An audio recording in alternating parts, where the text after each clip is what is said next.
Bíblias no Evangelho de João, nós anunciamos na sexta-feira. Evangelho de João, capítulo 1. E vai ser um grande desafio para nós meditarmos em todo o Evangelho de João em 21 dias, em 21 encontros. Hoje pela manhã nós vamos ver o capítulo 1 a nossa missão é vê-lo completamente. Então, os irmãos fiquem atentos. O Evangelho de João, irmãos, ele foi o último dos 4 evangelhos a ser escrito. Ele foi escrito, segundo a tradição nos ensina, no final do primeiro século. O Evangelho de João, o apóstolo João já teria escrito o livro do Apocalipse, quando então da cidade de Éfeso, aonde ele passou o final da sua vida, depois de ser libertado da prisão de Pátmos, quando Domiciano morre, o imperador que sucede Domiciano, ele diminui a perseguição aos cristãos. Então o apóstolo João ele pode ser libertado, e ele teria ido para Éfeso, onde ele escreveu as suas 3 cartas juntamente com o Evangelho de João. Então, o Evangelho de João é o último dos evangelhos e é atribuído ao apóstolo João sem muita discordância no meio teológico. Como eu disse a vocês, eu não vou trazer uma visão panorâmica do Evangelho de João, porque o nosso propósito é esse. Em 21 encontros, nós tratarmos de todo o Evangelho de João. O apóstolo João, quando ele escreveu esse Evangelho, ele deixou bem claro qual era o propósito dele. O propósito do Evangelho de João pode ser encontrado de maneira muito fácil para um leitor mais atento no capítulo 20, quando nosso amado irmão João diz o objetivo deste Evangelho, capítulo 20, versículo 30 e 31. Na verdade, fez Jesus diante dos discípulos muitos outros sinais que não estão escritos neste livro. Estes, porém, foram registrados para que creiais que Jesus é o Cristo, o Filho de Deus, e para que, crendo, tenhais vida em seu nome. Então, esse é o propósito do Evangelho de João, esse é o nosso propósito também nessa manhã. Ao iniciar essa série de 21 encontros, tratando do Evangelho de João, nosso propósito, 21 encontros, irmãos, não é nenhum número cabalístico, não. É porque o Evangelho de João tem 21 capítulos. Então, para você não ficar achando que é um número especial. Então, quero começar logo do início. O capítulo 1 do Evangelho de João, ele pode ser dividido em 5 pontos. João fala da encarnação do Verbo, dos versículos 1 a 14. Nós vamos ver o testemunho de João Batista, dos versículos 15 até o versículo 17 a 18, perdão. João Batista repete o seu testemunho, dos versículos 19 até o versículo 28. E vemos o batismo de Jesus, do capítulo 32 em diante. E finalmente Jesus chama os seus discípulos até o final do capítulo 1. É um capítulo um pouco extenso, ele tem 51 versículos, se eu não me engano, e nós vamos dar início a essa parte do Evangelho de João, que muitos acham a parte mais bonita do Evangelho, que é o prólogo, ou seja, a apresentação do Evangelho de João, onde ele vai escrever a pessoa de Cristo. Você que já leu os 4 evangelhos, ou você que já leu os 3 evangelhos, Mateus, Lucas e Marcos, vai perceber como é diferente o início do evangelho, dos evangelhos sinóticos para o Evangelho de João. Hoje João já escreve para uma igreja onde Cristo era reconhecido abertamente como Deus. Nos primeiros anos da igreja havia, como em qualquer outro momento inicial, uma confusão, daí a necessidade das cartas, do evangelismo constante, mas aqui a igreja já está completando quase que um século de vida, e os cristãos já sabem quem eles são. E João escreve esse propósito para que cada vez mais a divindade de Cristo seja crida e seja vivida. Então, no princípio era o Verbo estava com Deus, o Verbo era Deus. Em determinadas traduções, nós temos que no princípio era a palavra, porque no original, essa palavra traduzida como verbo, na maioria das Bíblias, é a palavra logos, que significa literalmente palavra. Mas o logos, ele tem uma característica peculiar, que ele significa uma palavra principal, a palavra principal de uma frase, que seria o verbo. Por isso a tradução que no princípio era o verbo. Mas o logos também, ele tinha, do ponto de vista grego, que é o idioma original desse evangelho, o logos, ele era a resposta para todos os questionamentos da vida. A visão filosófica grega na época de Jesus era que o logos era a essência da vida do ser humano. Então, João, quando escreve esse evangelho, é isso que ele tem em mente, que Jesus é a essência da vida. Por isso ele diz, no princípio era o Verbo, e o Verbo estava com Deus, e o Verbo era Deus. Então, João, já na abertura do seu evangelho, deixa claro o que para muitas pessoas hoje é uma confusão muito grande, que Jesus é Deus. Muitas pessoas, algumas seitas evangélicas, elas têm dificuldade de acreditar na divindade de Cristo. Elas têm dificuldade de acreditar na Trindade. Eu vi uma vez uma palestra onde uma pessoa defendia o ponto de vista de um índio que rejeitou ser evangelizado. O filho teria ido evangelizar o seu pai, que já era um índio de idade avançada. E para esse palestrante, esse índio de idade avançada é uma pessoa sábia. Então, ao evangelizar, ao apresentar a Trindade, o índio mais velho teria dito: me perdoe, meu filho, mas a minha mente não consegue conceber um Deus que é 3 pessoas em uma só. E um Deus que eu não posso entender, eu não posso aceitar. Então, essa visão do índio. Por que eu peguei essa pessoa do índio? Porque a gente tem uma ideia de que o fato das pessoas serem ignorantes é o fato de que elas, porque elas são coitadinhas. Não, se elas conhecerem o Evangelho sem o Espírito Santo, elas vão rejeitá-lo.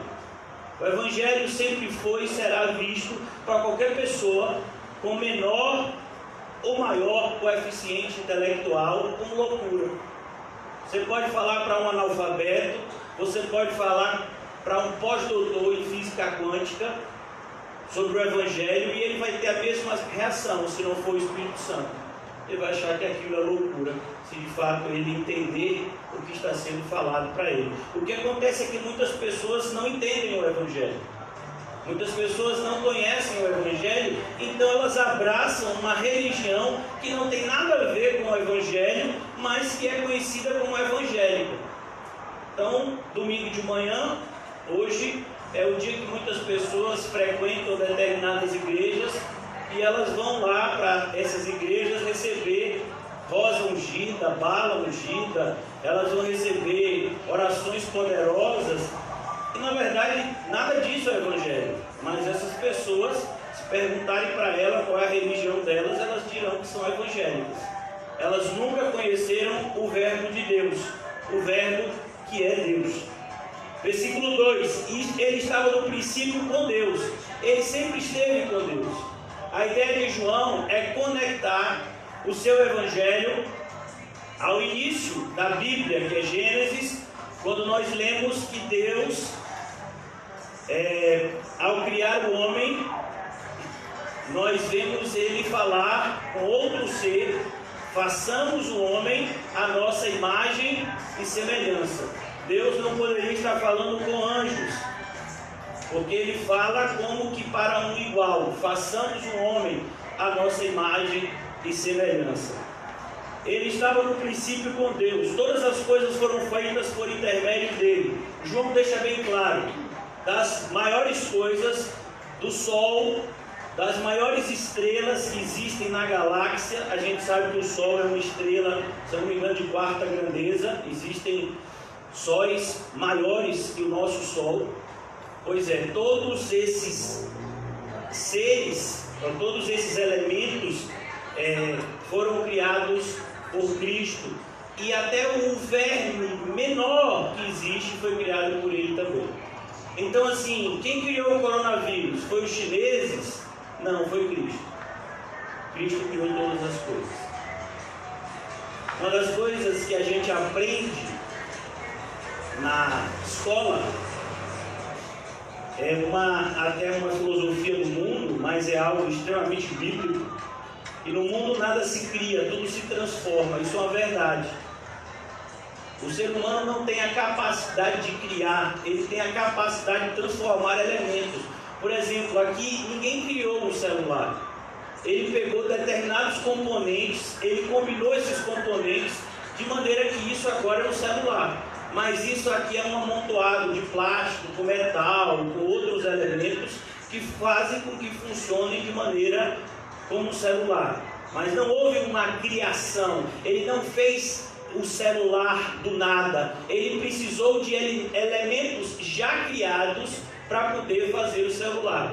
Somente Deus, o Pai, o Filho e o Espírito Santo é que conseguem criar do nada. É por isso que há um verbo no hebraico que é atribuído a Deus, que está lá em Gênesis, que é o verbo barak, é o verbo criar, mas não é o verbo criar de qualquer forma, é o verbo criar associado unicamente à pessoa de Deus, porque esse verbo bará significa aquele que cria a partir do nada. É por isso que está escrito lá no no livro de Gênesis, a primeira frase do livro de Gênesis, em hebraico, Bereshit barak Elohim, quer dizer justamente no princípio criou Deus. Então Deus criou todas as coisas a partir do nada, simplesmente pela sua própria vontade. E Jesus é Deus, e como Deus criou todas as coisas juntamente com o Pai e com o Espírito Santo. Nada do que foi feito se fez, nada que você vê no mundo, nada, desde o verme mais repugnante, a coisa mais esplendorosa que você conseguir encontrar no universo, tudo isso foi criado pelo Senhor. A vida estava nele, a vida era a luz dos homens, a vida estava nele, a vida estava nele. Ninguém consegue ter vida sem ele, é ele que dá a vida, é ele que toma a vida. Importante que a gente entenda essa soberania. O propósito de João aqui nessa apresentação, que muitos chamam de prólogo, é justamente mostrar a soberania exaustiva do Senhor Jesus em relação a todos os fatos que ocorreram, tanto na história dele, quanto na história de toda a humanidade. Então ainda a vida estava nele, e a vida era a luz dos homens. Ele sempre foi a luz no sentido de iluminar o caminho. Se nós tomarmos mais uma vez como referência o livro de Gênesis, nós vamos ver como desde o princípio, quando houve o pecado, quando o pecado entrou no mundo, do ventre de Eva, do relacionamento de Adão e Eva, primeiro casal da face da terra, nós vamos ver duas linhagens bem claras. É por isso que nós encontramos no Evangelho de Lucas a genealogia de Cristo que vai até Adão, mostrando justamente que existia uma linhagem desde Adão e Eva que apontava para a luz do mundo, uma linhagem que sempre, apesar de todas as fraquezas, uma vez que é manchada na raiz, mas que sempre estaria sendo guiada por essa luz. A luz resplandece nas trevas. A luz resplandece nas trevas. O propósito de salvar mesmo o mundo que vive em trevas, densas trevas. E as trevas não prevaleceram contra ela. A ideia aqui de João é mostrar isso. Por que isso é tão importante? Como eu disse a vocês, João está escrevendo seu evangelho no final do século I. Já haviam ocorrido duas grandes perseguições contra o cristianismo a essa altura. A perseguição na década de 60 por Nero, a perseguição na década de 90 por Domiciano. O próprio povo judeu já havia sido praticamente desfeito, pois, como João escreve seu evangelho no final do século I, todos vocês sabem que houve uma rebelião na região da Judéia por volta do ano 70 depois de Cristo, e os romanos, já sem paciência, destruíram completamente Jerusalém e o templo. Só ficou do templo o que nós conhecemos hoje como o Muro das Lamentações, aonde os judeus mais ortodoxos costumam fazer as suas orações. Então, João escreve o seu evangelho já nesse ambiente, onde muitas pessoas acreditavam que as trevas haviam prevalecido sobre a luz. Mas João deixa bem claro que isso não é verdade, que tudo que estava acontecendo, tudo que aconteceu, tudo que acontece e tudo que acontecerá está sobre o domínio absoluto do Deus que cria todas as coisas. As trevas não prevaleceram contra ela. Houve um homem enviado por Deus, cujo nome era João. Fica de olho no horário aqui. Houve um homem enviado por Deus, cujo nome era João. Perceba que o apóstolo João já fala aqui de João Batista sem muita preocupação em explicar de onde ele veio, quem ele é. Ele já vai entrando já no ministério de João, pois, como vocês já aprenderam, o propósito do Evangelho de João é revelar a divindade de Cristo e a força da fé em Cristo de nos vivificar. Houve um homem enviado por Deus, cujo nome era João. Ele veio como testemunho para que testificasse a respeito da luz, a fim de todos virem a crer por intermédio dele.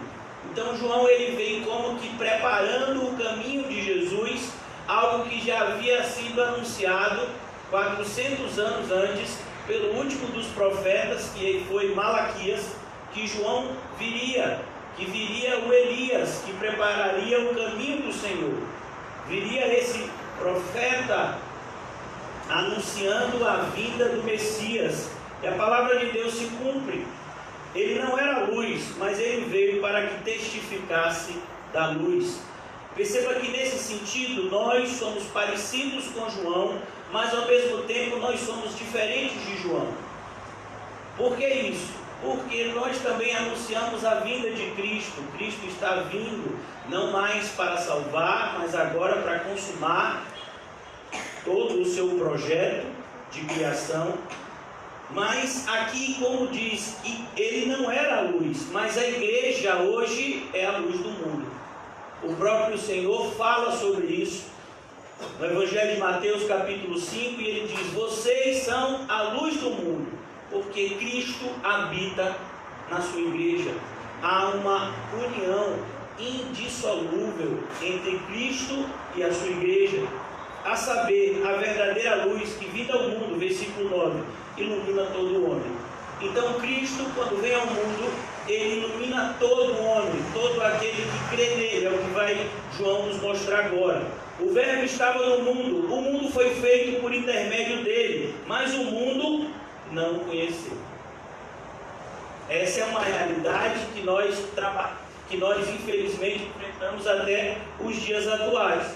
O mundo não conhece Jesus, o mundo não crê em Jesus, o mundo não quer acreditar no Jesus das Escrituras.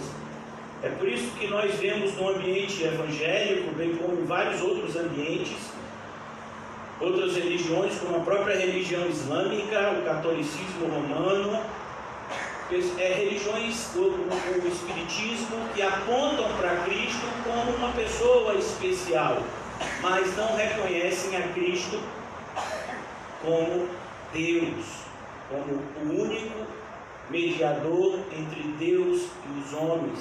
como Deus homem que deu o seu próprio sangue para salvar aqueles que sempre foram dele, perdão. Veio para o que era seu, e os seus não receberam.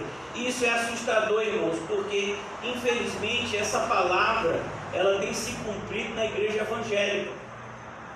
É triste a gente falar sobre isso, é um assunto que eu particularmente não me sinto confortável em falar, mas é preciso falar que a igreja evangélica ela não crê em Jesus Cristo, na sua grande maioria. Os evangélicos não aceitam o Jesus das Escrituras, eles não aceitam o modo de vida de Jesus, eles não aceitam a forma de vida que Jesus convida os seus discípulos a viverem. Eles não conhecem a Cristo e eles nem querem conhecer. Versículo 11: veio para os que era seu, e os seus não receberam, mas a todos quanto receberam. E é importante você entender esse verbo. Receber a Jesus, irmãos, não significa aceitá-lo. Receber a Jesus significa receber os seus ensinos, receber o seu testemunho, receber o seu modo de vida e abraçar o seu modo de vida. Jesus deixa isso bem claro: todo aquele, pois, que não renuncia a tudo quanto possui, não pode ser meu discípulo. Ele diz que para ser discípulo dele, para de fato recebê-lo, é necessário renunciar a tudo, tomar a sua cruz e imitar os seus passos. É isso que significa, e me seguir. Ele está dizendo: vocês precisam me imitar. O apóstolo Paulo deixa isso claro para os cristãos de Coríntios: sede meus imitadores, como eu sou de Cristo. O apóstolo Paulo nada mais era do que um imitador de Cristo, e todo cristão genuíno segue nessa mesma direção. Imitadores de Cristo. Em que sentido? Primeiro, o nosso reino não é desta terra. Segundo, fazemos de tudo para agradar o Pai. E terceiro, aceitamos as consequências das nossas ações, no sentido de que ao abraçarmos a luz, traremos sobre nós inevitavelmente a fúria das trevas. Mas a todos quanto receberam, deu-lhes o poder de serem feitos filhos de Deus. Deu-lhes. Perceba o verbo dar. Ninguém conquista o poder de ser filho de Deus, mas deu-lhes o poder de serem feitos. A ideia aqui é serem transformados em uma coisa que eles não eram. A saber, os que creem no seu nome. Mais uma vez, a ideia de crer no nome de Jesus é de abraçar os seus ensinos e imitar o seu testemunho. Versículo 13: os quais não nasceram do sangue, nem da vontade da carne, nem da vontade do homem. Para que fique bem claro, aqui a distinção é: não nasceram da vontade, não nasceram do sangue, ou seja, não é por laço consanguíneo, como nesse mesmo evangelho alguns judeus vão dizer: nós somos descendência de Abraão. Não, não é por ser descendente de Abraão que uma pessoa se torna filho de Deus. Não é porque você é filho de crente que você automaticamente é um filho de Deus. Não, não é assim. Não é pela vontade da carne. Não é uma vontade que procede do próprio ser humano. O ser humano não tem esse tipo de vontade de se voltar para Deus. Muito pelo contrário, todos nós já nascemos em inimizade para com Deus. Nascemos literalmente de costas para Ele. Finalmente, e nem pela vontade do homem. A ideia aqui é: nem pela vontade de homem algum. Nenhum homem pode forçar outro homem a se tornar filho de Deus. Então, embora algumas pessoas hoje adotem esse tipo de heresia, então assim, não, eu estou dizendo que você é de Deus, você é de Deus. Se eu estou dizendo, não, ninguém tem esse poder. É algo que vem do alto. Esse evangelho fica muito claro nisso, no diálogo entre Jesus e Nicodemos: se uma pessoa não nascer do alto, se ela não nascer de Deus, ela jamais poderá entrar no reino dos céus. Então João deixa isso bem claro: o novo nascimento é algo que procede de Deus. Então aqui finalmente no versículo 13, na conclusão, ele diz: mais da vontade de Deus. Versículo 14, terminando essa primeira sessão do capítulo 1: e o verbo se fez carne e habitou entre nós. Olha que coisa, o verbo se fez carne. Aqui, irmãos, é a maior humilhação que você pode presenciar em toda a história. E também é a maior demonstração de amor que você pode presenciar em toda a história. A encarnação do verbo. O momento em que Deus se destituiu de toda a sua divindade e se tornou um ser humano, como nós, em fraqueza. Quando eu falo em fraqueza, não falo em fraqueza de pecado, mas eu falo em fraqueza física. Ele se tornou um zigoto no ventre de uma mulher, ele cresceu como um feto normal, ele teve um nascimento normal, uma infância normal, e ele teve uma fase adulta até que inicia o seu ministério, e então vem a sua paixão, morte e ressurreição, como vemos nos evangelhos. Mas aqui é o que o apóstolo diz: que deve habitar em nós o mesmo sentimento que houve em Cristo Jesus, que sendo Deus não tomou como usurpação ser igual a Deus, mas em tudo se humilhou, se destituindo de toda a sua glória e vindo em forma humana. Então essa é a maior humilhação. Se você quiser encontrar a maior humilhação que já aconteceu na história, é essa daqui. O verbo se fez carne. Aquele que criou todas as coisas, ele vem a se tornar uma criatura, pelo menos do ponto de vista aparente. Então aqui nós vamos ver que Jesus é 100% Deus e Jesus também é 100% homem. É outro fato também que a teologia demorou bastante tempo para enxergar esse fato, que para nós aqui é tão claro. E o verbo se fez carne e habitou entre nós, cheio de graça e de verdade. Jesus sempre foi cheio de graça e de verdade. Não habita nele nenhuma mentira. A ideia de verdade aqui fala também de algo que é real, de algo que é genuíno, em detrimento daquilo que é fruto de imaginação. Ele era cheio de graça e de verdade, e vimos a sua glória. João escreve aqui como alguém que conviveu com o Senhor Jesus. Vimos a sua glória. Principalmente aqui podemos entender a figura do colégio apostólico, como os apóstolos puderam presenciar todos os fatos que durante 3 anos e meio o Senhor Jesus viveu e fez no meio deles. Vimos a sua glória, que dizer então do momento da transfiguração, onde Jesus é transfigurado diante de João, Tiago e Pedro, a glória do unigênito do Pai. E aqui essa expressão unigênito, lá em Romanos, Paulo vai dizer que ele é o primogênito. Porque unigênito e primogênito, qual é a diferença? Unigênito é o unigerado, o único. E primogênito se aponta para aquele que é o primeiro. Então, Jesus, ninguém é como ele. Somente ele divide a mesma essência do Pai. Ele e o Pai são um, como ele vai dizer para Filipe. Filipe, a essa altura você quer ver a Deus? Eu e o Pai somos um. Mas ele também é aquele que, por meio do seu sangue, comprou uma família.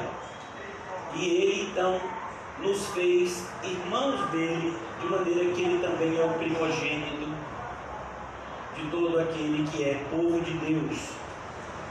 Agora nós vamos entrar nessa segunda parte do capítulo 1. João testemunha a respeito dele e exclama: este é de quem eu disse, o que vem depois de mim tem contudo a primazia, porquanto já existia antes de mim. Essa é uma passagem que particularmente eu gosto muito, principalmente quando você vê o jogo de palavras de João. Não confunda João Batista com João Apóstolo. Já perguntaram para mim: pastor, quantos livros João Batista escreveu? E eu disse: conhecido nenhum, né? Ah, mas ele não tem João lá, mas não é João Batista, é João o Apóstolo. Então João Batista testemunha a respeito dele e exclama: este é de quem eu disse, o que vem depois de mim tem contudo a primazia. A ideia é: ele é maior do que eu. Isso é ter primazia. Ele é maior do que eu, porquanto já existia antes de mim. E é isso que confundiu a cabeça de muitas pessoas. Vem cá, ele veio depois de você, mas ele já existia, mostrando justamente que Jesus já existia desde toda a eternidade. Mesmo antes de Jesus vir no ventre de uma virgem, Jesus já existia desde toda a eternidade.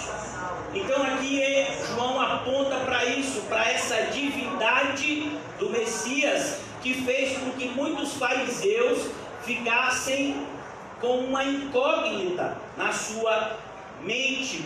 Quando Jesus olha para eles e diz: vem cá, vocês são estudiosos da Bíblia, não são? Somos muito estudiosos da Bíblia, todos nós aqui.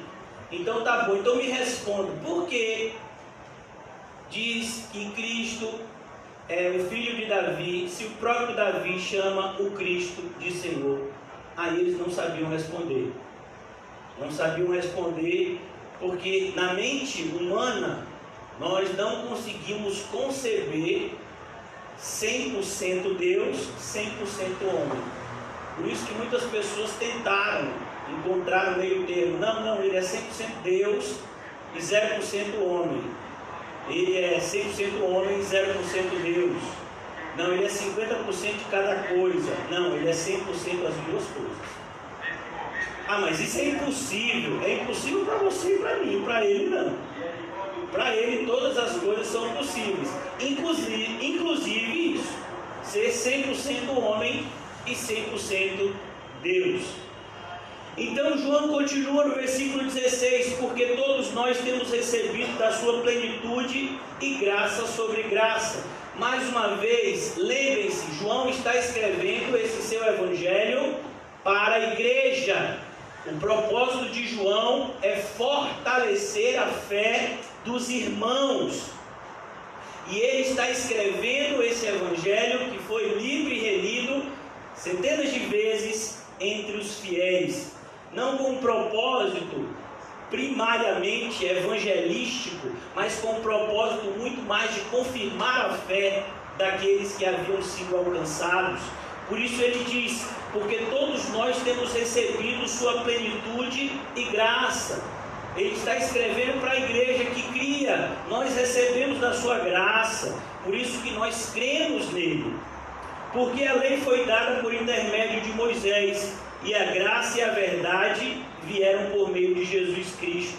E não há aqui, irmãos, nenhuma divergência entre a lei e a graça. O que nós vemos aqui é uma completude. A lei e a graça, elas se completam. A lei prepara o ser humano para receber a graça. Se você não sabe que é pecador, jamais você buscará o seu Salvador. Se você não enxergar a sua sujeira, você nunca vai perceber a necessidade de ser lavado e remido pelo sangue de Jesus. Se você não entender o seu débito para com Deus, você jamais buscará um Redentor. Então a ideia da lei é justamente apontar para essa condenação que já pré-existe para toda a raça humana em virtude do pecado original.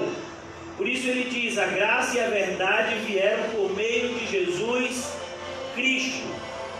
Jesus o Cristo. Jesus Cristo não é um nome duplo, é um nome adjetivado. Jesus é o Messias, ele é o Cristo de Deus. Versículo 18: ninguém viu a Deus. O Deus unigênito que está no seio do Pai é quem o revelou.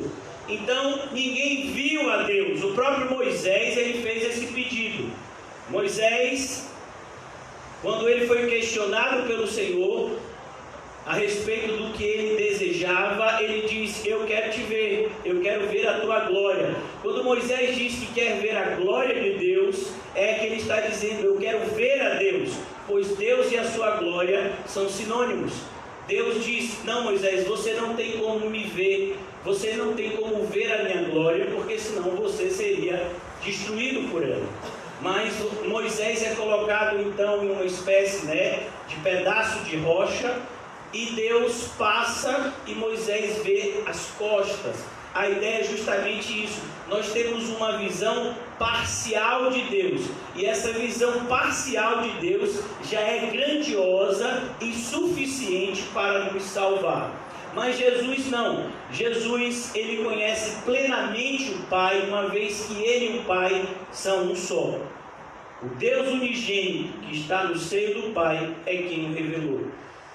E mais uma vez apontando aqui, irmãos, algo interessante. Muitas vezes nós lemos, em virtude do costume, o Evangelho de João, o Evangelho de Mateus. Não, isso não está certo. O Evangelho é de Jesus Cristo, segundo escreveu João, segundo escreveu Mateus, segundo escreveu Lucas e segundo escreveu Marcos. Mas o Evangelho é algo que Jesus trouxe ao mundo. Essa boa notícia de que o Salvador chegou. O Cordeiro de Deus, como a gente vai ver aqui, que tira o pecado do mundo, havia pisado na face da terra. É essa boa notícia que o Evangelho nos dá. E esse Evangelho é somente de Cristo. Então, agora no versículo 19, João continua testemunhando acerca de Jesus. Este foi, versículo 19, do capítulo 1 de João, este foi o testemunho de João, quando os judeus lhe enviaram de Jerusalém sacerdotes e levitas para lhe perguntarem: quem és tu? João estava trazendo uma ebulição. João estava trazendo uma forte comoção no meio do povo judeu, que há 400 anos não ouvia a voz de Deus. E agora, um profeta que está pregando nos desertos chama a atenção de toda a população. Eu acho isso extremamente interessante. Para muitas pessoas que acreditam que uma igreja tem que ter estratégia, João Batista nos mostra que a igreja não precisa de estratégia, a igreja precisa de direcionamento de Deus. João Batista não estava pregando em uma avenida movimentada, ele não estava pregando num lugar de fácil acesso, ele estava pregando nos desertos e batizando lá. E as pessoas iam até ele. Algumas pessoas andavam centenas de quilômetros para ouvirem João Batista pregar e serem batizados por ele. Por isso ele diz: agora os fariseus, os líderes religiosos, eles ficam curiosos em saber quem é esse João, e muitos estão indo ver. Quem és tu?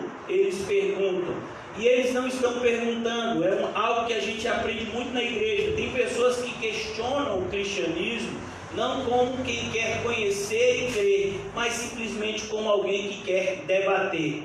E é nesse sentido que nós temos muito que aprender com a sabedoria de João.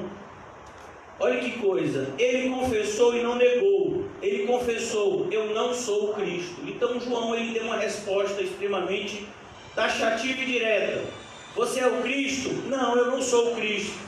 Então perguntaram: quem és, pois? És tu Elias? E aqui fica uma interrogação para muitos, porque o próprio Jesus vai dizer que ele é o Elias que estava por vir. Mas aqui a gente aprende duas lições com João Batista. Primeiro, a humildade de João. E segundo, João ele não tinha que dar satisfação para aqueles que não têm compromisso nenhum com Jesus. Então ele diz aqui: não, eu não sou o Elias.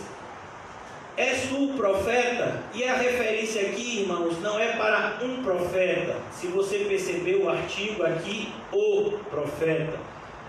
Moisés, quando estava se despedindo do povo, ele disse que Deus levantaria no meio do povo um profeta que deveria ser seguido. E esse profeta, muitas pessoas associavam esse profeta como um libertador de Israel, e perguntam se João, no caso, era esse profeta. João disse: não, também eu não sou. Disseram-lhe, pois, declara-nos quem és, para que demos resposta àqueles que nos enviaram. Percebam, eles estão indo ali apenas como espiões. Eles não estão indo como pessoas que querem aprender a verdade. Infelizmente, na igreja tem essas pessoas, os espiões. Eles não são cristãos, eles não têm desejo de ser, eles estão apenas espionando. Disseram-lhe, pois, declara-nos quem és, para que demos resposta àqueles que nos enviaram. Que dizes a respeito de ti mesmo? E é isso que todo cristão deveria dizer. Então ele respondeu: eu sou a voz que clama no deserto, endireitai o caminho do Senhor, como disse o profeta. Mais uma importante lição que João nos ensina. João responde segundo as Escrituras. Perceba que fora das Escrituras, nós, na qualidade de cristãos, não deveríamos ter nada a dizer. Mas, infelizmente, muitas pessoas são mais influenciadas por teólogos do que propriamente pelas Escrituras. E nós não abraçamos esse tipo de teologia. Apesar de nós nos inclinarmos à teologia reformada, nós não nos enquadramos como reformados no sentido natural que é visto pela maioria das pessoas. Por que isso? Porque muitos reformados não acreditam em coisas que a Bíblia diz que devemos acreditar. Muitos reformados praticam determinados atos que a Bíblia diz que não deveríamos praticar. Só um exemplo: a Igreja Presbiteriana do Brasil, que é a igreja reformada maior, do ponto de vista numérico do Brasil, é a mais conhecida. Nós temos também outro tipo de igreja reformada, que seria a Batista, mas a Batista é muito dividida. Tem Batista renovada, reformada, a Batista é tanta coisa. Mas a presbiteriana, ela tem essa defesa, de dizer que é uma igreja reformada. Mas eles batizam crianças, eles batizam pessoas que não têm condição ainda de se arrepender. E a justificativa que eles dão é algo assim mais assustador ainda. E é nesse sentido que a gente percebe que Deus pega esses que se dizem extremamente cultos e os humilha. Porque pessoas que de repente têm doutorado no Novo Testamento, defender a tese de que alguém pode ser batizado sem professar arrependimento antes, é algo assustador. Então é nesse sentido que a gente só vai até onde a Bíblia nos coloca. Aonde a Bíblia se cala, nós também nos calamos. Aonde a Bíblia fala, nós falamos. Então é nesse aspecto que todo cristão deve procurar ser o mais bíblico possível. E se você for um cristão bíblico, pode ter certeza que a maioria dos evangélicos não vai gostar de você. Porque a maioria dos evangélicos adoram mais as suas denominações do que a pessoa de Cristo. A maioria dos evangélicos abraçam mais os seus credos denominacionais do que propriamente a Bíblia, Então a gente tem que tomar muito cuidado com isso. Ora, os que haviam sido enviados eram entre os fariseus. E os fariseus eram um grupo religioso na época de Jesus, que era conhecido justamente, a ideia de fariseu significa separado, pessoas que se separavam dos demais, pois eles buscavam estudar a lei de Deus nas suas minúcias e praticar. Jesus inclusive fala acerca deles que eles coavam o mosquito, mas eles engoliam o camelo. Então ele diz: e perguntaram: por que batizas, se não és o Cristo, nem Elias, nem o profeta? Muitas pessoas têm esse entendimento. Vem cá, você está aí pastoreando uma igreja, mas quem é que está sobre você? Qual é o colégio que você está vinculado? Qual a convenção? Você tem um chamado de Deus, então cumpra esse chamado de Deus. Não é à toa que perseguiram pessoas como John Bunyan, como Spurgeon, pessoas que não deram ouvidos a essas limitações humanas. O próprio Spurgeon, ele foi uma pessoa que nadou contra a religiosidade da sua época. Na época de Spurgeon, para que você fosse um pastor, principalmente batista, como Spurgeon era natural que você frequentasse um seminário. E existiam muitos seminários na Inglaterra na época de Spurgeon, mas ele não o fez. E foi algo muito específico na vida de Spurgeon, muito marcante. Spurgeon começou a pregar muito jovem, com 16 para 17 anos. E quando ele atingiu determinada idade, que ele poderia se tornar um seminarista, ele já era pregador, e ele foi convidado por um determinado diretor de seminário para ter aula naquele seminário. E ele ficou em uma sala, e era o diretor que convidou Spurgeon para a entrevista, para que ele fosse admitido no seminário. Em uma sala, eles estavam divididos apenas por uma parede, e a secretária, ela se esqueceu de anunciar Spurgeon, de maneira que Spurgeon ficou achando que o diretor tinha esquecido dele, e o diretor pensou que Spurgeon tinha esquecido dele. E Spurgeon entendeu que era a vontade de Deus que ele não fosse, não obtivesse um conhecimento por meio de um seminário. Mas pode ter certeza que Spurgeon estudou muito mais do que qualquer seminarista. Por isso que uma vez eu estava conversando, aconselhando uma pessoa, que ele disse assim: pastor, quando eu vejo pessoas assim que têm formação teológica, mestrado em teologia, doutorado em teologia, eu me sinto menores do que ele, assim, eu acho que eles sabem mais. Eu digo: meu filho, a maioria sabe menos. Porque se eles soubessem mesmo o que eles sabem, eles não teriam o comportamento que eles têm. A ideia não é tanto, irmãos, aquilo que você diz saber, mas a prova, se você de fato conheceu alguma coisa ou não, é a sua vida. Então, muitas pessoas sabem fazer uma exposição maravilhosa do Sermão do Monte, mas eles não vivem absolutamente nenhum daqueles versículos. Então, isso para a gente não tem qualquer tipo de proveito. João Batista vivia aquilo que ele pregava, e pregava aquilo que ele vivia, daí a autoridade. João não fez nenhum sinal, mas tudo quanto ele falou acerca de Cristo era verdade. Foi o maior sinal na vida de João Batista. Isso foi suficiente para atrair multidões para ouvirem ele pregar.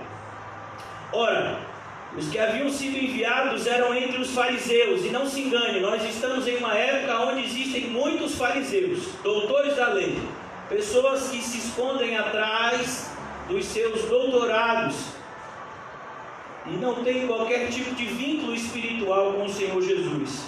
E perguntaram-lhe: então por que batizas, se não és o Cristo, nem Elias, nem profeta? Respondeu-lhe João: eu batizo com água, mas no meio de vós está quem vós não conheceis. Percebeu? Vocês não conhecem. Ele vai aparecer no meio de vocês, daqui a pouco ele vai estar lá no templo expulsando o pessoal, e vocês não vão conhecer. Ele vai dizer diante de vocês quem ele é, e vocês ainda vão chamar ele de blasfemo. Ele vai provar quem ele é, e vocês ainda vão dizer que as coisas que ele faz pelo poder de Beelzebul. Olha que coisa assustadora. Por isso ele diz: eu batizo com água, Mas no meio de vocês está quem vós não conheceis, o qual vem após mim, o qual não sou digno de desatar-lhe as correias das sandálias. A humildade que todo cristão deve abraçar. Nós devemos ter esse tipo de humildade. Essas coisas se passaram em Betânia, do outro lado do Jordão, aonde João estava batizando. Versículo 29. No dia seguinte, viu João a Jesus e vinha para ele e disse: Eis o Cordeiro de Deus que tira o pecado do mundo. Irmãos, e essa frase de João, ela tem uma profundidade bíblica, uma profundidade teológica que poderia nos fazer ficar aqui talvez o ano inteiro. Eis o Cordeiro de Deus que tira o pecado do mundo. Só Deus pode fazer isso. Em tão poucas palavras, resumir todo o projeto do Evangelho. Qual é o projeto de Deus? Enviar um Cordeiro, enviar um sacrifício perfeito que possa ter poder para tirar o pecado daqueles que estão no mundo, para resgatar o povo, para ser seu. Esse cordeiro teria que ser perfeito, mas todos os cordeiros aqui na terra já nascem manchados. Então esse cordeiro deveria vir do alto. Eis o Cordeiro de Deus que tira o pecado do mundo. É este a favor de quem eu disse: após de mim vem um varão que tem a primazia, porque já existia antes de mim. E ele repete o versículo que nós vimos anteriormente. Eu mesmo não conhecia. A ideia aqui não é que João não conhecia Jesus, filho de Maria e José, uma vez que eles são primos. João, ainda no ventre de sua mãe Isabel, já balançava ao sentir-se próximo do zigoto de Jesus Cristo, do feto de Jesus. Mas João, aqui ele diz: eu não conhecia, eu não sabia. Por quê? Porque Cristo, durante todos esses anos, ele viveu uma vida normal. Você percebia que ele era uma pessoa diferente, talvez, mas ele era uma pessoa normal, como eu e você, tão parecida com a gente, que foi preciso um dos seus próprios apóstolos revelar a sua identidade, porque senão as autoridades que foram prendê-lo poderiam se confundir. Jesus viveu completamente a sua humanidade. Então ele diz: eu mesmo não o conhecia, mas a fim de que ele fosse manifestado a Israel, vim por isso batizando com água. João está dizendo aqui qual era o propósito do seu ministério, e o propósito do seu ministério está se cumprindo. Eu acho muito bonito isso, quando um cristão ele não tem qualquer tipo de sentimento de concorrência com outro cristão. Infelizmente isso não é comum na igreja. Na igreja muitas pessoas se sentem competindo umas com as outras. Algumas pessoas sentam nos bancos e dizem: se eu estivesse no púlpito eu pregaria melhor do que esse pastor. Provavelmente você pregaria. Não é muito difícil pregar melhor do que eu. Mas a grande questão é a vontade soberana de Deus. Muitas pessoas estão disputando lugares, quando na verdade existem tantos lugares para que o Evangelho seja pregado e que ninguém quer ir. É como um concurso público. Muitas vagas não são preenchidas em determinadas localidades. Uma pessoa faz um concurso público que tem vagas para o interior e para a capital. Todo mundo quer ir para a capital. Ninguém quer ir para o interior que fica lá na divisa, lá com outro estado. E é uma concorrência, uma briga. Quem é que vai ficar lá? Ninguém quer ficar lá. E aí, como é que vai ser? Porque essa é a ideia que muitos têm de igreja. Eles querem aparecer e não que Cristo seja, de fato, o centro das atenções. João não era assim. E João testemunhou dizendo: eu vi o Espírito descer do céu como uma pomba e pousar sobre ele. Quando isso aconteceu, irmãos? Quando Jesus foi batizado. eu não conhecia, aquele porém que me enviou. Quem foi que enviou João? Deus o Pai. O batizou a batizar com água, me disse: aquele sobre quem vires descer e pousar o Espírito, esse é o que batiza com o Espírito Santo. Pois eu de fato vi e tenho testificado que ele é o Filho de Deus. João então dá o seu veredito final. Não, mais uma vez, não o apóstolo, João o Batista, ele dá o seu veredito final: esse é o Filho de Deus. Eu vi se cumprir tudo aquilo que me foi dito pelo próprio Deus que aconteceria. Quem dera, irmãos, nós tivéssemos uma fé como essa, de acreditar em tudo aquilo que Deus disse que aconteceria. Mas infelizmente nós somos o povo da dúvida. Nós duvidamos mais do que acreditamos. E isso tem nos trazido muitos males. No dia seguinte estava João outra vez na companhia de 2 dos seus discípulos. Perceba uma coisa, irmãos: quando você abraça uma fé genuína, é algo que você faz todos os dias. Eu sei que nós vivemos numa época onde há uma ideia de que a igreja se reúne aos domingos. Há uma ideia mais assustadora ainda, de que você só deve ser crente no domingo. E aí você fica assustado. Eu particularmente fico extremamente assustado com aquelas pessoas que abraçam uma ideia, né, de que nós devemos guardar um dia da semana. Então, os judeus guardavam o sábado, os adventistas guardam o sábado, e os cristãos, teoricamente, deveriam guardar o domingo, o dia da ressurreição do Salvador. Irmãos, deixa eu lhe dizer uma coisa: todo cristão, ele está vivendo apenas um dia. Nós estamos vivendo enquanto é dia, e a noite vem, quando ninguém pode trabalhar. Temos que entender que o nosso cristianismo é algo integral, é algo que nos toma 24 horas por dia, 7 dias por semana, 365 dias por ano, em todos os anos da nossa vida, terrestre e celestial. Se você pratica uma religião, isso vai ser difícil para você aceitar. Mas se você de fato foi uma pessoa que foi regenerada por Cristo, isso é algo que você vai amar. Os cristãos amam estar juntos de outros cristãos. Os cristãos amam se reunir em nome de Jesus e falar acerca da sua fé um para o outro, admoestando-se, estimulando uns aos outros ao amor e as boas obras, tanto mais quando nós estamos vendo que o dia se aproxima.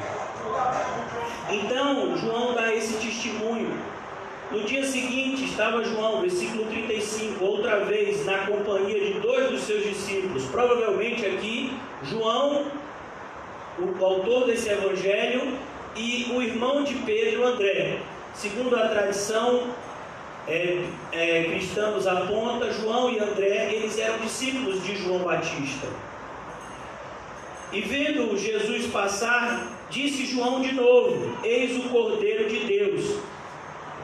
Os 2 discípulos, ouvindo dizer isso, seguiram Jesus. E eu acho isso maravilhoso, que João Batista não tentou trazer esses 2 homens de volta para ele. Não, vocês são meus discípulos.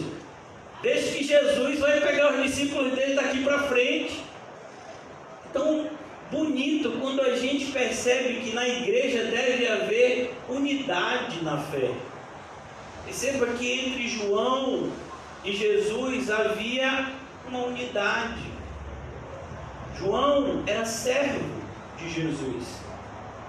E ele estimula os seus discípulos a seguirem a Jesus, porque ele sabia que Jesus de fato tinha muito mais a oferecer a eles do que Ele mesmo.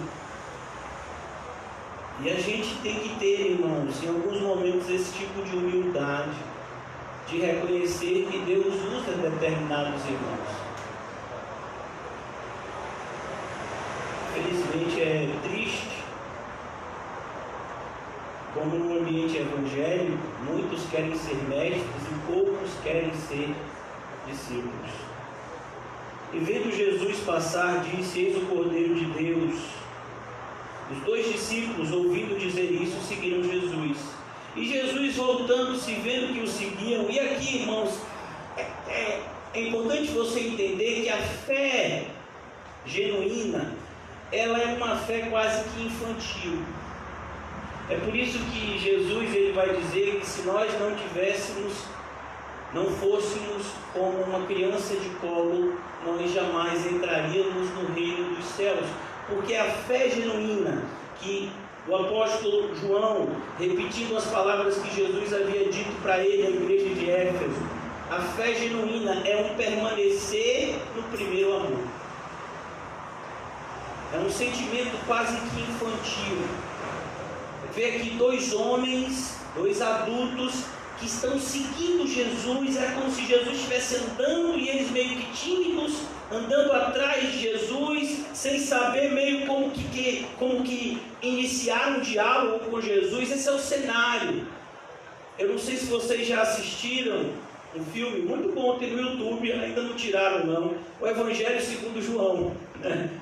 Esse filme eu já assisti várias vezes, inclusive ontem assisti algumas vezes a parte inicial para a gente estar aqui conversando sobre o capítulo 1.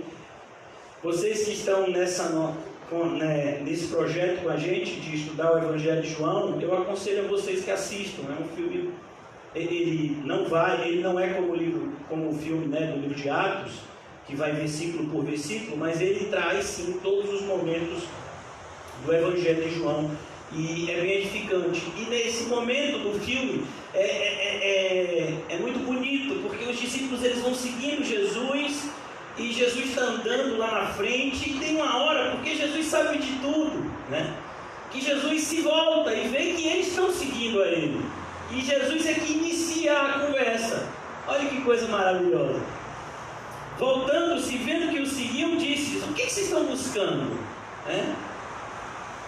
Se Jesus perguntasse para você hoje: o que vocês estão buscando aqui na igreja? Vocês vieram fazer o que aqui? Eu vim na igreja porque eu vi um louvor desse você não vê em qualquer lugar. Não, eu vim na igreja porque tem uns irmãos aqui que eu amo demais, né? E aí esses irmãos são muito gente boa. Não, eu vim na igreja porque o irmão passou e me deu carona. Se ele não tivesse me dado carona, eu não tinha vindo não. Eu vim na igreja, sabe, é impressionante os motivos que algumas pessoas vêm para a igreja, né? O que vocês estão buscando? A nossa resposta deveria ser essa. Eles responderam: mestre. Aqui no Evangelho diz Rabi, que seria em hebraico ou em aramaico, que quer dizer mestre.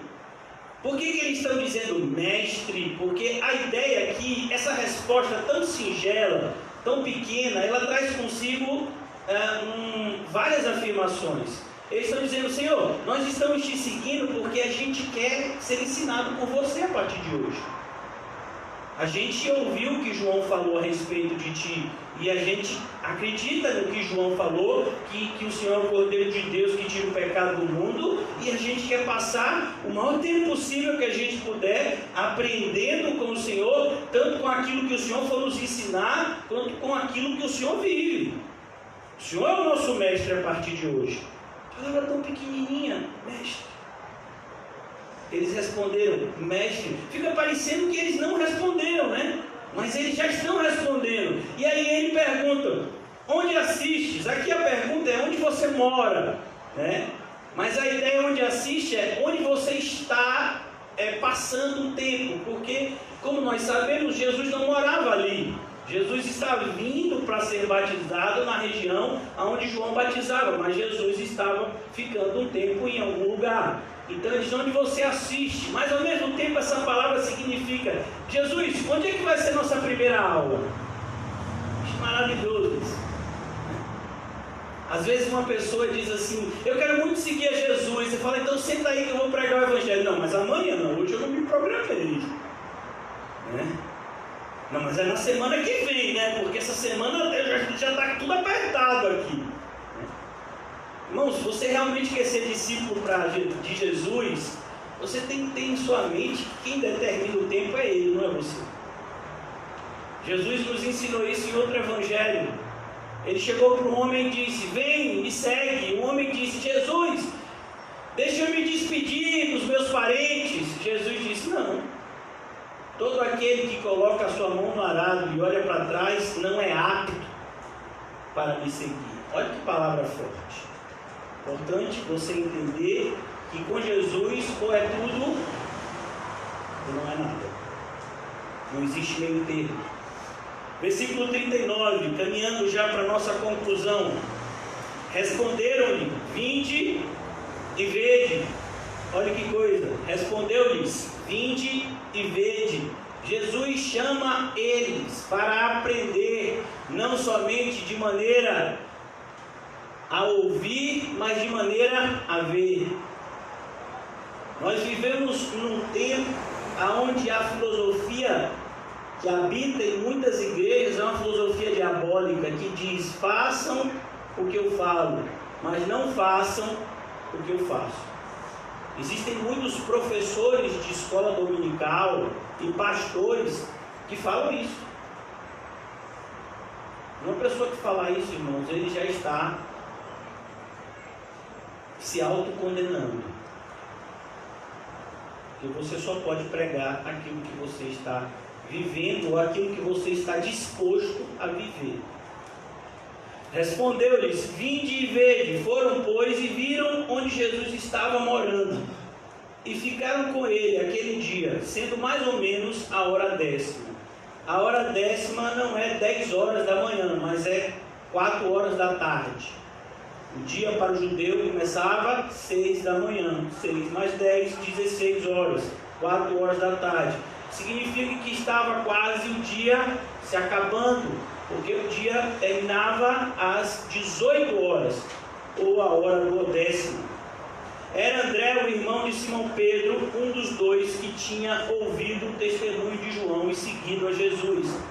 André era um desses dois, foi isso que eu disse a vocês, e provavelmente era André e João. André aparece aqui. Ele, versículo 41, ele chamou primeiro seu próprio irmão, Simão, a quem disse, achamos o Messias, que quer dizer Cristo. Eu acho maravilhoso isso, sabe? Porque Pedro podia dizer, rapaz, vai ficar com essa conversa, você vai ficar com essa conversa, você agora está acreditando em tudo. E Pedro era uma pessoa meio bruta, né? Segundo a Bíblia nos aponta acerca da sua personalidade. Mas a ideia aqui, irmãos, e é isso que é lindo que a gente aprende nos evangelhos, é que quando alguém de fato é chamado pelo próprio Deus, esse chamado, ele se iniciou antes do convite. O convite, na verdade, é uma formalidade de algo que já aconteceu no interior. A pessoa já está atraída pela pessoa de Cristo, como por exemplo o eunuco. O eunuco estava apaixonado pela pessoa de Cristo, mas ninguém ensinava nada a ele, e Deus enviou o seu evangelista, Filipe, para evangelizá-lo. Então, mais uma vez, é importante a gente entender que evangelho não é algo que a gente força a goela abaixo, mas é um tesouro que a gente oferece às pessoas. Mas aqueles que não querem aceitar, a gente sacode a poeira dos pés, irmãos, e vai para outro lugar. Porque nunca vai faltar pessoas dispostas a ouvir o Evangelho. Tenha certeza disso. Pois o nosso Senhor Jesus Cristo nos deu essa certeza. Então aqui ele diz, continuando, e levou a Jesus. Quem dera nós fizéssemos isso. Eu acabei de dizer o que é o evangelismo. O que é evangelismo? Levar alguém a Jesus. Isso é evangelizar.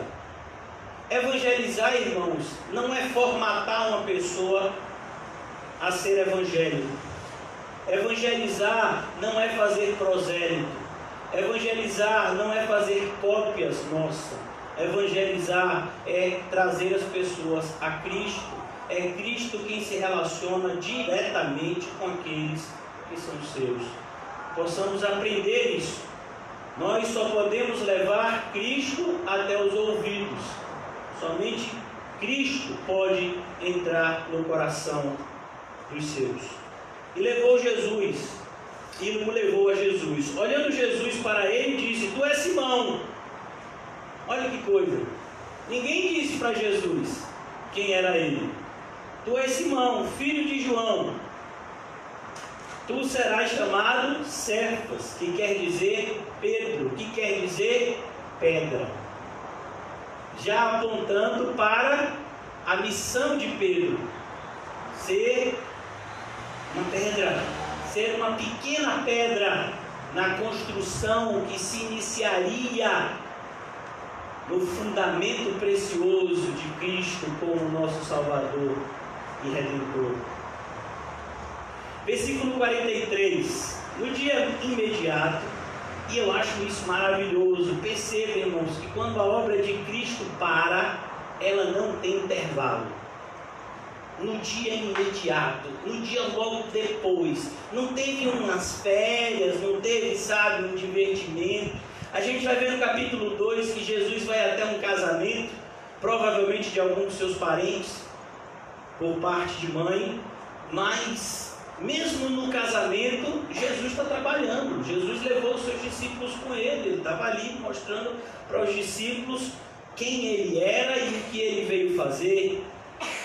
No dia imediato, resolveu Jesus partir para a Galileia e encontrou a Filipe, a quem disse: segue-me. E Filipe seguiu. Acho lindo isso.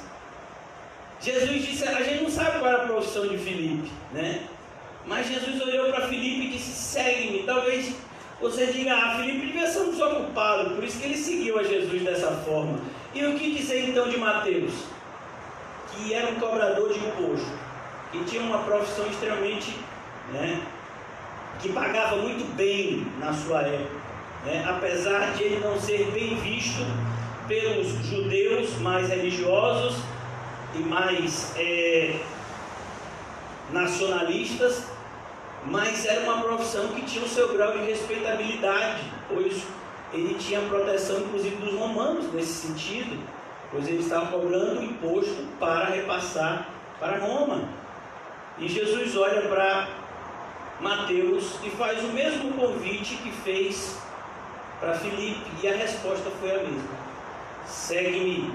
E ele imediatamente o seguiu. É assim que se inicia uma caminhada cristã. Nós ouvimos o chamado de Cristo e nós o seguimos.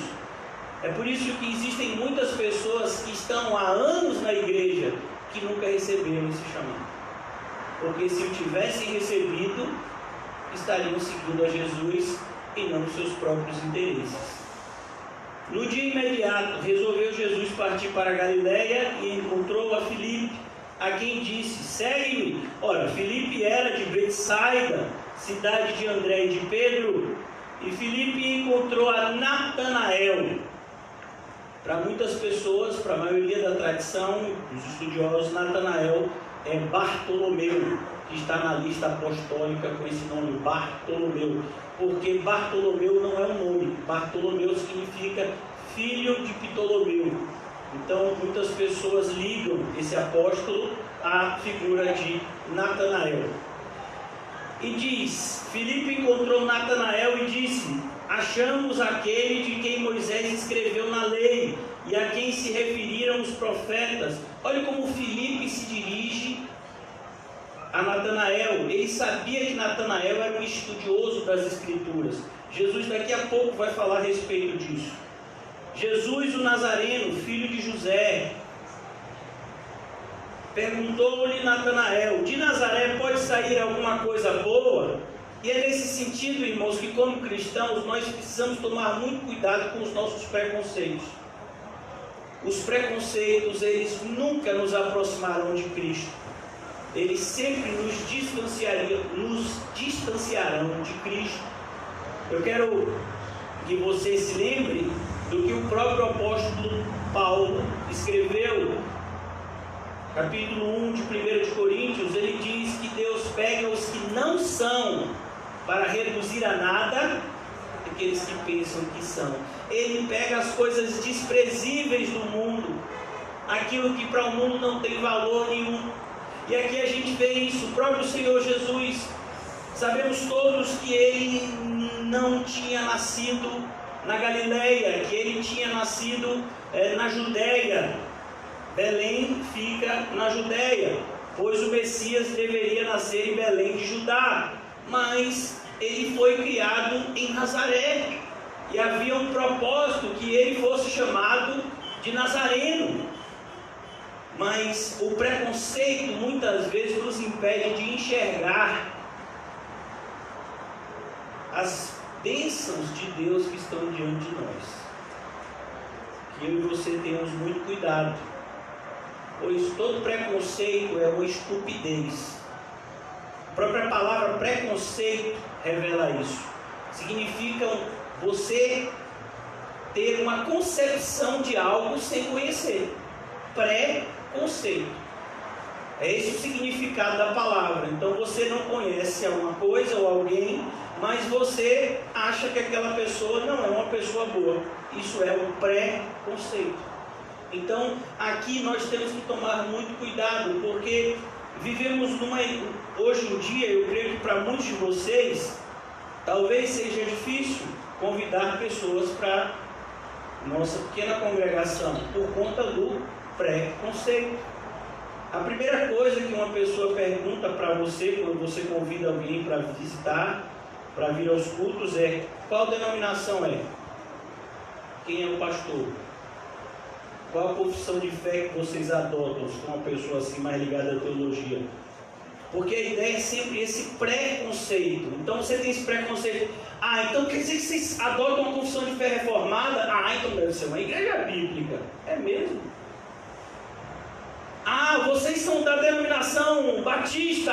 Paz, então eu gosto muito batista. Eu vejo são pessoas sensatas. Então a gente tem esse tipo de denominação, esse tipo de preconceito. É pastor fulano de tal, já vi pastor fulano de tal, ele tem um livro escrito, apareceu na televisão. Se for essa igreja, eu vou lá, eu vou. Então o preconceito nunca aproximou as pessoas da verdade, muito pelo contrário, sempre as distanciou. O preconceito fez o que nós já vimos aqui. Ele veio para os seus, mas os seus não receberam. Por quê? Porque eles tinham um preconceito acerca do Messias. Eles acreditavam que o Messias deveria ser uma pessoa com poderes de rei, uma pessoa que fosse lutar contra o Império Romano, uma série de outras coisas que eles acreditavam sem nenhum tipo de respaldo bíblico que o Messias deveria fazer. Então devemos tomar muito cuidado. Todo preconceito deve ser expurgado pela Escritura, de maneira que nós não tenhamos preconceitos, mas conceitos bem firmados nas Escrituras. Ora, Filipe era de Betsaida, cidade de André e de Pedro. Filipe encontrou Natanael e disse-lhes: achamos aquele a quem Moisés escreveu na lei, a quem se referiram os profetas, Jesus, o Nazareno, filho de José. Perguntou-lhe Natanael: de Nazaré pode sair alguma coisa boa? E aqui é muito legal, porque Filipe não discute, Filipe convida. Esse é o nosso papel. Se você vai convidar uma pessoa para ir para a igreja, para vir para a igreja, e a pessoa às vezes quer discutir com você: não, porque isso, porque aquilo. Meu irmão, se você quiser, vem e vê. Eu não vou. Então, amém, fique em paz. Não fui chamado para discutir, convencer alguém a vir à igreja. Entenda uma coisa: convencer o homem é um papel do Espírito Santo. Nós não convencemos, nós anunciamos, nós convidamos, nós pregamos. Mas o convencimento é o papel do Espírito Santo. Nós temos que tomar muito cuidado. Eu vejo tantas pessoas perdendo tempo querendo convencer os outros a se tornarem cristãos, quando na verdade esse papel não é nosso, esse papel é do Espírito Santo. A gente não tem poder para isso e nem dever de fazer isso. Por isso que eu fico às vezes assim me perguntando que tipo de direcionamento algumas pessoas têm de insistirem com pessoas que já externalizaram a sua incredulidade em relação à fé cristã. Esse não é o nosso papel. Nós devemos ser pessoas sempre receptivas, sempre hospitaleiras, mas devemos valorizar aquilo que temos. Se você não valoriza o Evangelho que você prega e que convida os outros a conhecerem, como você vai mostrar para essas pessoas o valor do Evangelho? Se você trata o Evangelho como algo, de pequeno valor, como as pessoas entenderão o verdadeiro valor do Evangelho? Você não vai tentar me convencer a ser evangélico? Uma vez me perguntaram, eu disse, eu não fui chamado a isso. Mas você não vai na casa de fulano lá e tal? Eu não, Deus não me mandou ir. Eu sei que determinada pessoa não quer ouvir falar de evangelho, vou fazer para lá. Direcionamento de Deus e das Escrituras é algo que os cristãos precisam aprender a respeitar. Versículo 47, Jesus viu Natanael aproximar-se. Já estamos chegando à parte final do nosso capítulo 1. Jesus viu Natanael aproximar-se e disse a seu respeito. Perceba que Jesus tem sempre alguma coisa a dizer acerca daqueles que se aproximam dele. Você notou isso?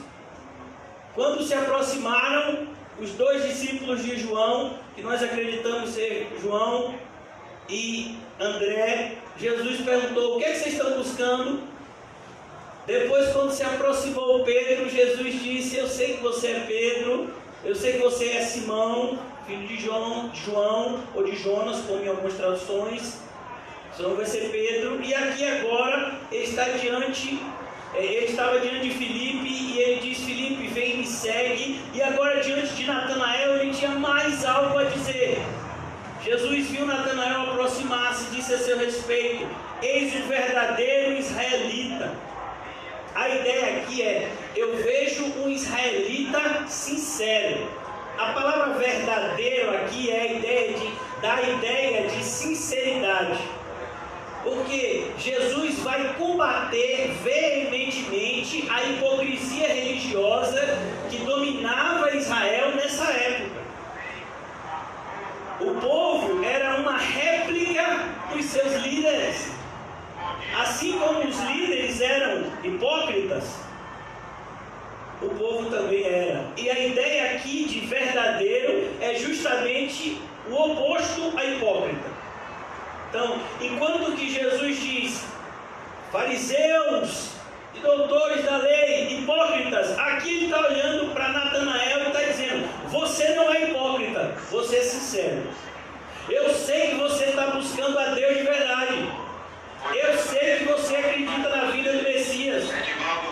E ele diz, em quem não há dolo. A ideia de dolo aqui, irmãos, é a ideia de falsidade, vontade de enganar. Eu sei que você não tem vontade de enganar a ninguém com a sua fé. Infelizmente nós vivemos uma época onde a falsidade é praticamente... Divulgue esse número, que é o número do compromisso com o cidadão de Salvador. Tenha medo.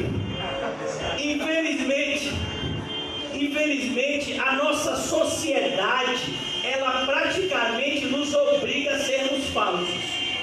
Se nós formos pessoas sinceras, verdadeiras em nossa fé, normalmente a gente vai ser chamado de radical, de mal educado, de extremista e todos os adjetivos. Eu particularmente, já fui chamado de todos eles e outros mais que a gente abraça com alegria. Então, se você de fato vive a sua fé, como é o caso de Natanael aqui, pode ter certeza que a sociedade religiosa não irá aprovar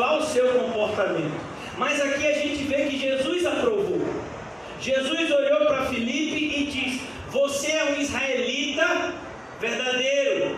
Você não é falso. Não há falsidade na sua devoção a Deus. Era justamente a acusação de Jesus contra os religiosos. Você vai ver no Sermão do Monte quando Jesus diz: tem muita gente que vai para orar nas esquinas, tem muita gente que ora há muito tempo para receber dinheiro, mas não ora no quarto em secreto. Por quê?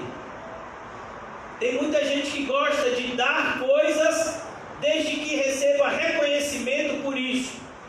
É como nas obras públicas. A gente está vendo aqui essas campanhas malucas na orla. Como nas obras públicas, eu não sei se você já viu, na inauguração de toda obra pública tem a placa lá do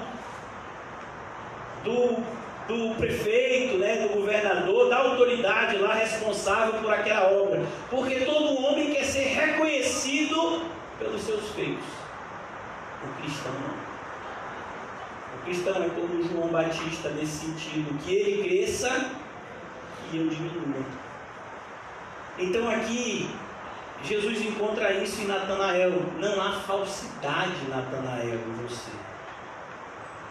Perguntou-lhe Natanael: de onde me conheces? Natanael está vendo Jesus pela primeira vez, mas não é a primeira vez que Jesus vê Natanael. Talvez você esteja vendo a sua Bíblia pela primeira vez, mas não é a primeira vez que a Bíblia ora para você. A Bíblia já falou em você várias vezes. Eu não sei se como João ou como Judas, mas o seu nome está lá. A Bíblia já falou de você mesmo antes de você conhecê-la.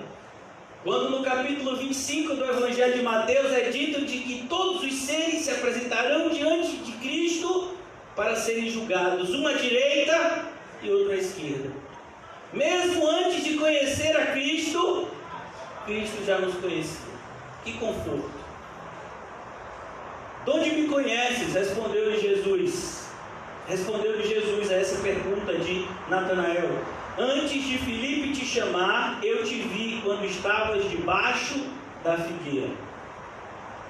A figueira, segundo a tradição, aponta a tradição agora judaica, é a árvore característica do povo de Israel. Muitos judeus tinham o hábito de orar debaixo da figueira. Então, a ideia é como se o Senhor Jesus soubesse, inclusive no filme é passado essa ideia, o filme que eu falei a vocês do Evangelho, porque a ideia é como se Filipe estivesse orando, buscando a Deus. Natanael estivesse orando, buscando a Deus, e Deus então vai lá e busca ele. Porque se a gente foi procurar Jesus, é porque Jesus nos achou primeiro. É sempre uma frase atribuída a um puritano do passado, quando foi questionado, na sua confissão de fé: vem cá, quando foi que você encontrou Jesus? Ele disse: eu nunca encontrei Jesus. Jesus que me encontrou. O perdido era ele, nunca foi ele. Então essa é a certeza de todo cristão. Infelizmente a maioria dos evangélicos não pensa assim.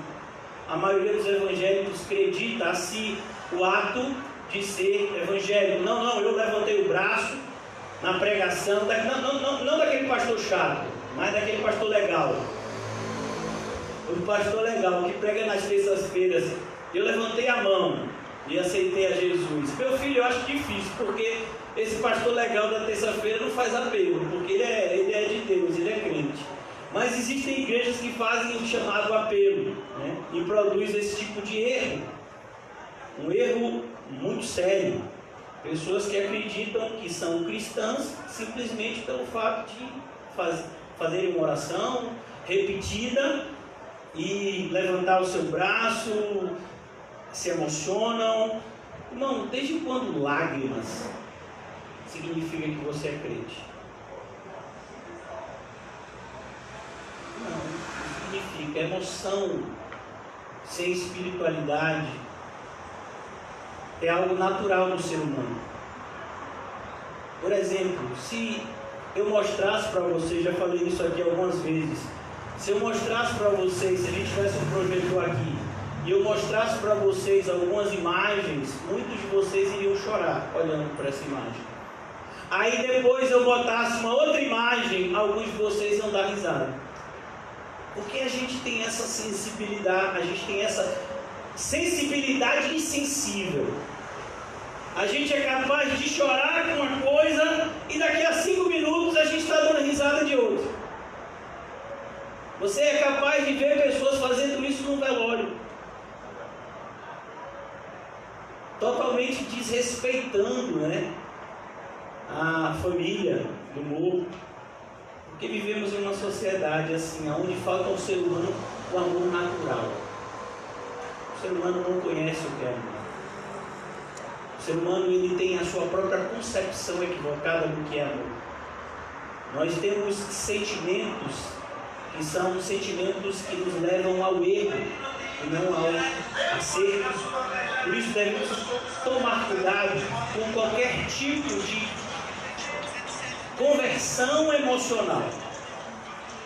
Nós ficamos emocionados e nós muitas vezes nos propomos a seguir a Jesus. Esse é o segundo tipo de solo que Jesus fala na parábola do semeador. Pessoas que ficaram emocionadas. A emoção que Jesus fala é intensa alegria. E aí eles dizem que vão seguir a Jesus, mas como eles não têm raízes, quando o sol vem, eles morrem. Aquele que nasce emocional morre quando a emoção vai embora. Então a gente tem que tomar muito cuidado para que a gente não influencie esse tipo de prática. Nós devemos mostrar às pessoas a seriedade do seguir a Cristo. Respondeu-lhe Jesus: antes de Filipe te chamar, eu te vi quando estavas debaixo da figueira. Então exclamou Natanael: Mestre, tu és o Filho de Deus, tu és o Rei de Israel. Olha que coisa, irmãos. Mestre, tu és o Filho de Deus. Para um judeu dizer isso, irmãos, ele tinha que rejeitar todos os princípios que os fariseus impunham sobre eles. Tu és o Rei de Israel. Ele teve que vencer todos os seus preconceitos, a olhar para aquele simples filho de carpinteiro, que vem de uma religião conhecidamente desprezada pelos religiosos judeus, que é a região da Galileia. Nazaré ficava na Galileia, e olhar e dizer: você é rei, o senhor é um rei.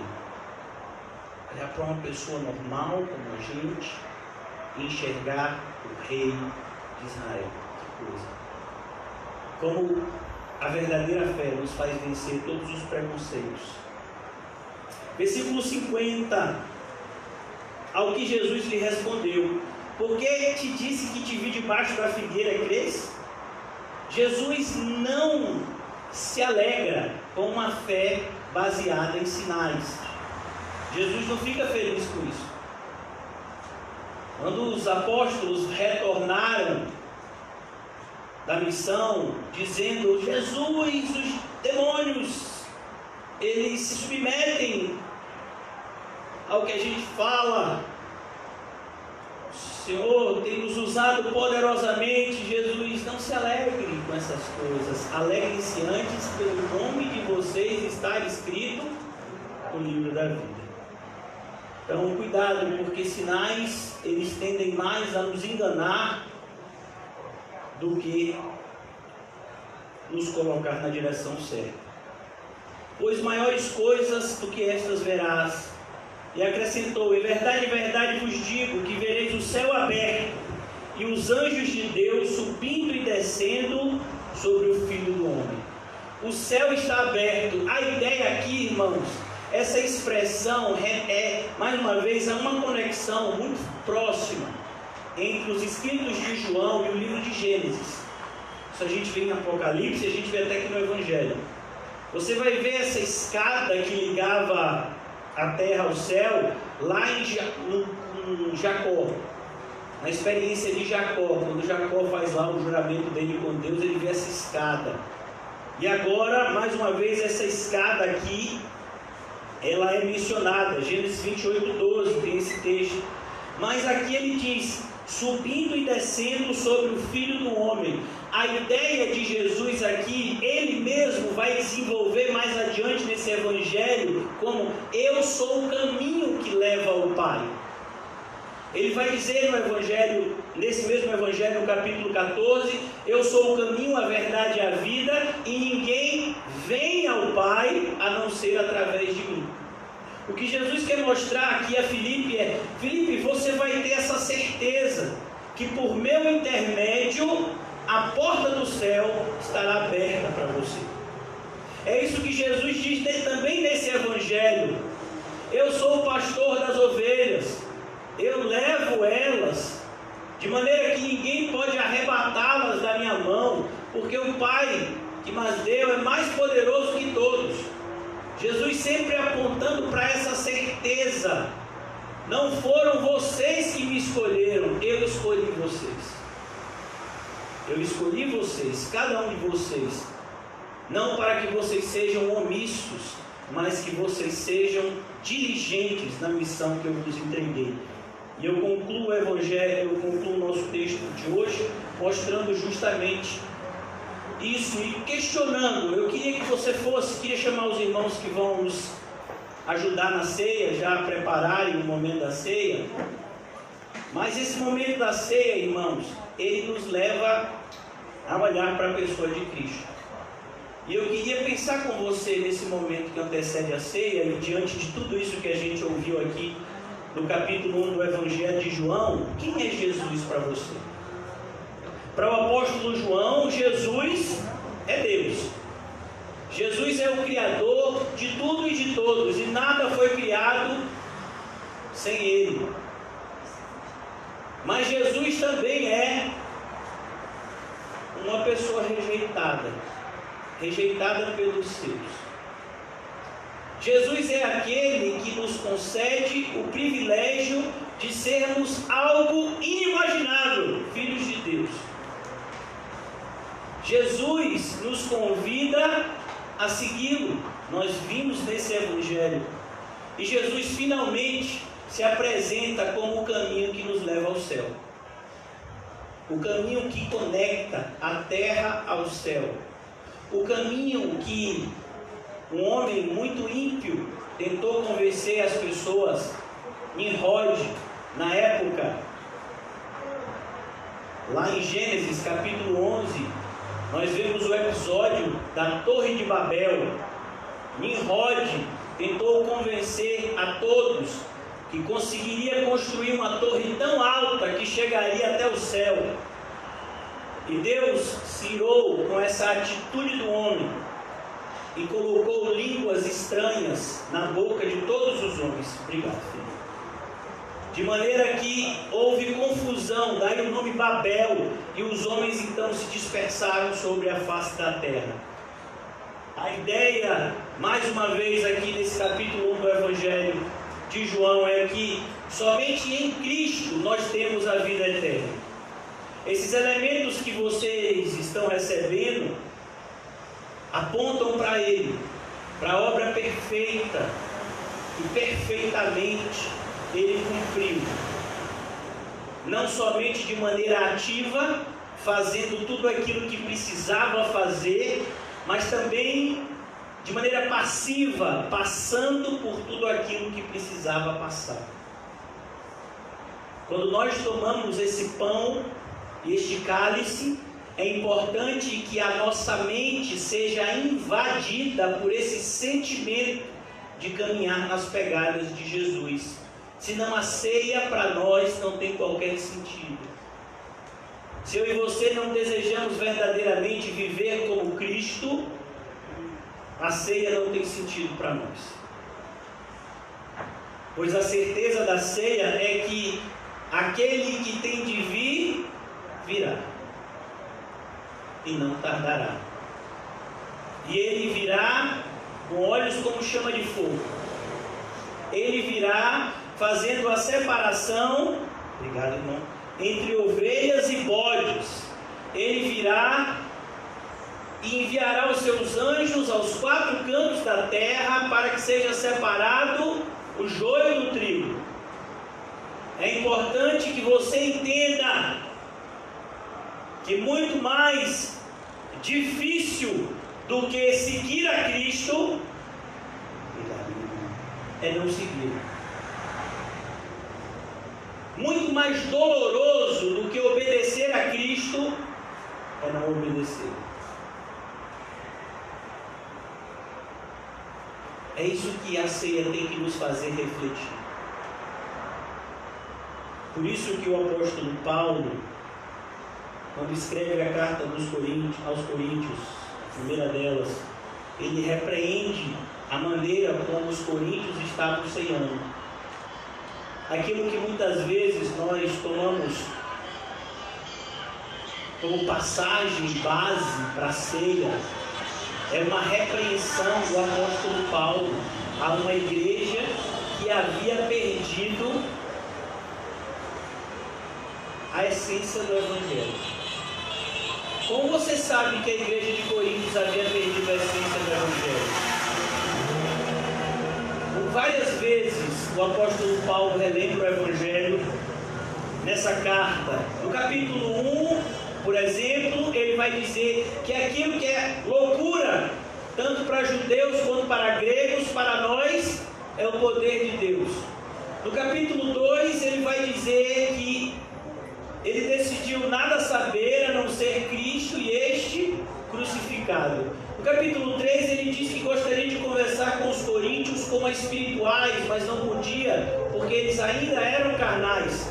E finalmente no capítulo 15, de maneira muito clara, ele diz: eu quero lembrar a vocês o Evangelho. Ali está inserida a ideia de que eu acho que vocês se esqueceram. O Evangelho é Jesus Cristo morrendo pelos nossos pecados, segundo as Escrituras, e ressuscitando ao terceiro dia também, segundo as Escrituras. Lembrem-se desse Evangelho, para que vocês não tenham ouvido esse Evangelho em vão. Não existe, irmãos, fé sem obras. Isso não sou eu que estou dizendo, é a Bíblia.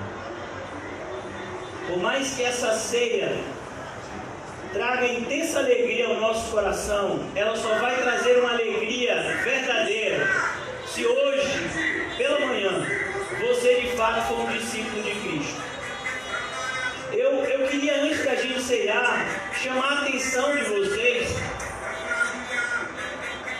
para a devoção dos políticos em relação às suas más obras. Como eles se esforçam para que as pessoas conheçam o número deles, conheçam a eles e votem neles.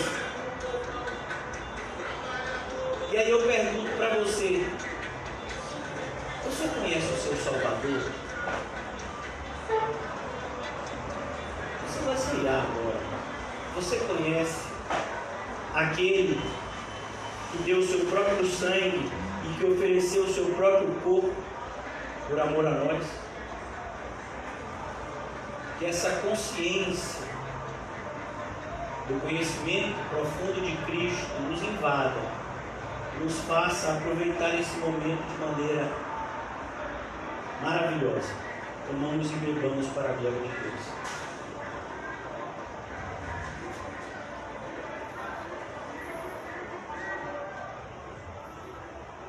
Obrigado, Senhor, por mais uma vez nos conceder o privilégio de estarmos juntos, reunidos em Teu nome. Nessa manhã, Deus, já oramos, louvamos, ouvimos a Tua palavra.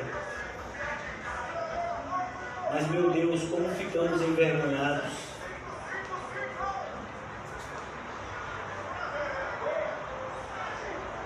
Com a nossa falta de zelo para com aquilo que é Teu. Ajuda-nos, Senhor, a abraçar a fé cristã da maneira como ela merece ser.